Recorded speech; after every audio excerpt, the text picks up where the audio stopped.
In today's video, I'm going to 1. Go over several factors that influence the price of Pokemon sets, 2. Discuss the hope and despair around Pokemon reprints, and 3. Address some ways that Pokemon might be able to solve this issue, accompanied with some cold, hard data.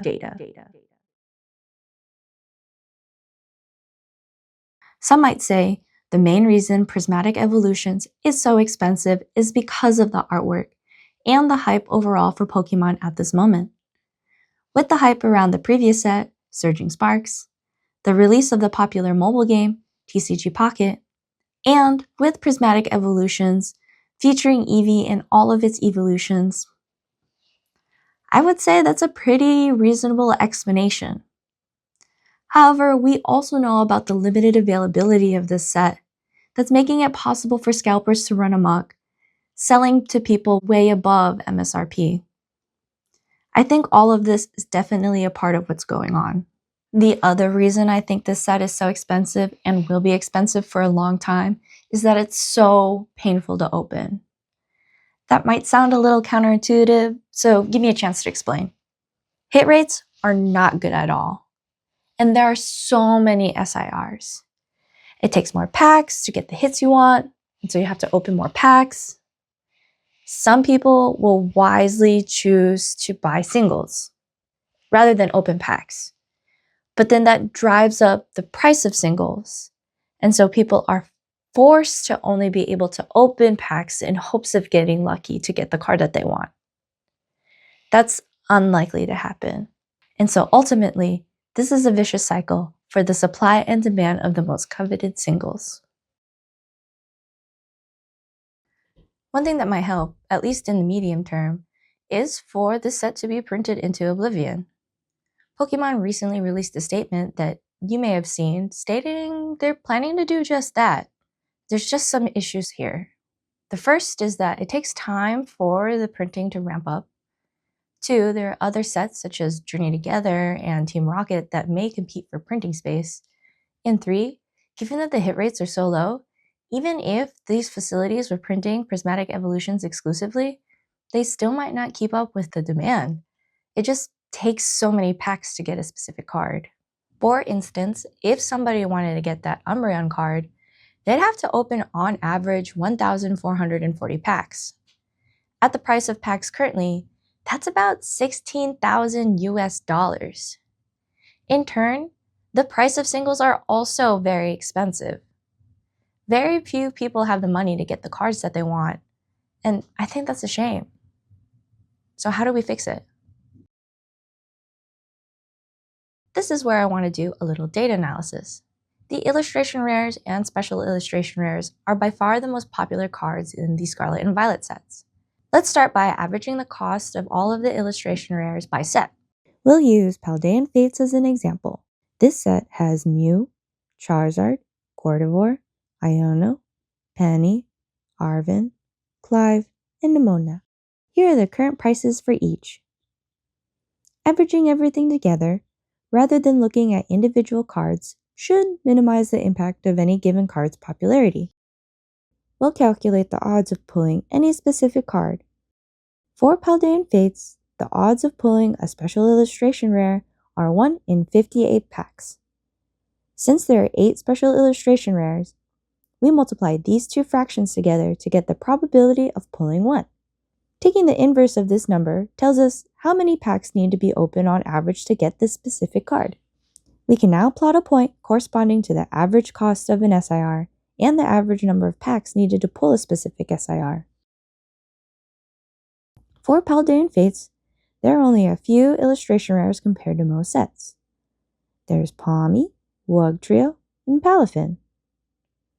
You can see that the cost for these cards is very low, and that's not because the artwork isn't good. I actually like these artworks. The prices are low because the Pokemon Company kept the same pull rate as the other sets, but included only 3 illustration rares.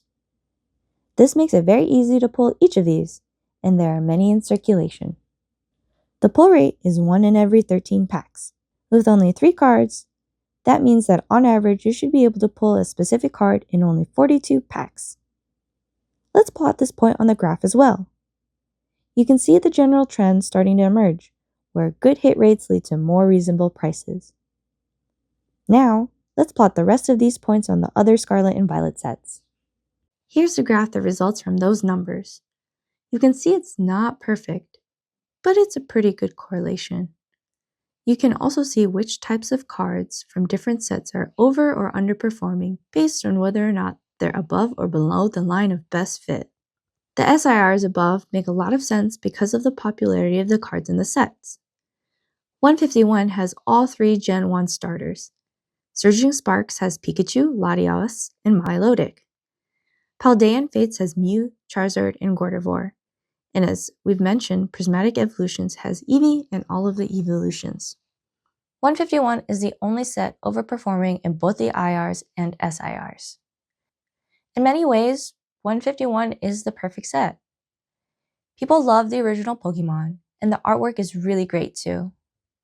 People also have really fond associations with this set because despite its popularity, the singles are more reasonably priced than comparable cards in more recent sets. I think this is largely due to the supply of the individual chase cards. The better the pull rates, the cheaper the cards. A simple way for Pokemon to keep people from being priced out of the hobby and to keep scalpers from ruining things is to improve the hit rates and or decrease the number of hit cards in a set. I've heard that sets can be generalized into two types. One type is the sets for collectors, and the second are the sets for scalpers. If the hit rates are good and the number of hits are low, these types of sets are good for collectors. If the hit rates are bad and the number of hits are high, those type of sets are good for scalpers. Pokemon makes this choice with every set that they release. Whether or not they want to appeal to the casual collector or whether they want to appeal to those making a quick buck, their reputation is in their control. And so much of it is dictated by simple decisions such as the hit rate or the number of cards in the set. I don't think it's a crazy assumption to believe that the Pokemon Company is driving up the price of cards. Ash Ketchum is not their CEO, and Pikachu is not their CFO. They're out to make money for their investors. But I think it's important for the Pokemon Company to care about their community and the kids that love them. Probability considerations play a big role in determining how expensive a card will be.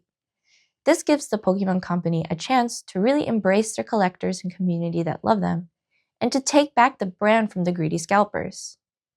This might not be lucrative for Pokemon in the short term, but for the community and the longevity of the franchise, I think it's worth it.